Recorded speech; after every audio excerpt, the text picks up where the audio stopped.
Welcome to Photo Freaks. I'm Matt DeConti, and this is Wedding Tips. Today behind me, we're at the wedding venue of the Westminster Presbyterian Church in Pasadena. Check it out.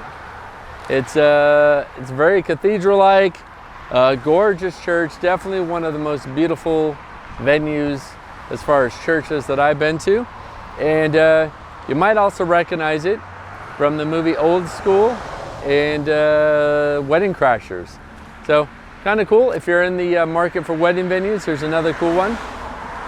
And I promise to keep going to different wedding venues in my wedding tips, so that way you guys can kind of get a little peek at some of them that are out there while you're getting some wedding tips. So today is wedding tip number 2.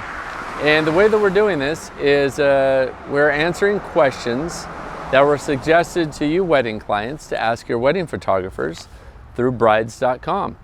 And so today we have question number 2, which is to ask your photographer, how long have you been shooting weddings and how many have you photographed? That's not necessarily the most important question to ask, although it is important to get that information. You gotta consider a couple of things. What's your wedding budget? If you have a really high wedding photography budget, then yes, you're gonna want somebody with more experience, and that's a completely reasonable question to ask. If your budget is really low, maybe $500 you might ask somebody, they're probably not gonna have that much experience. So take your wedding photography budget into consideration.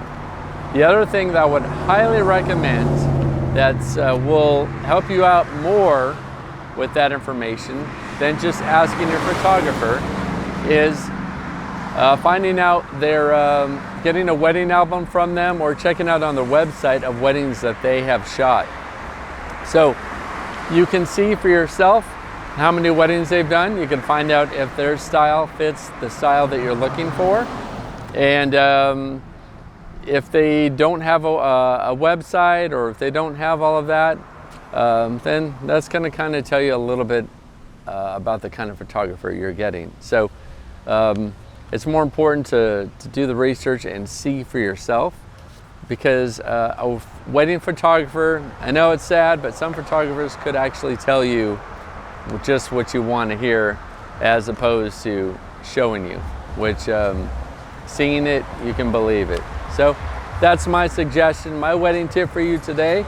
Get the information, get the pictures, but not necessarily important to ask that question. Do the research yourself. So anyways, that's it for today for wedding tip number 2.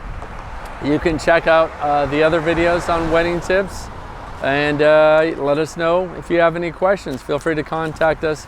You can check out my work for weddings on decontiphoto.com. But that's all for today. Thank you for watching. We're out.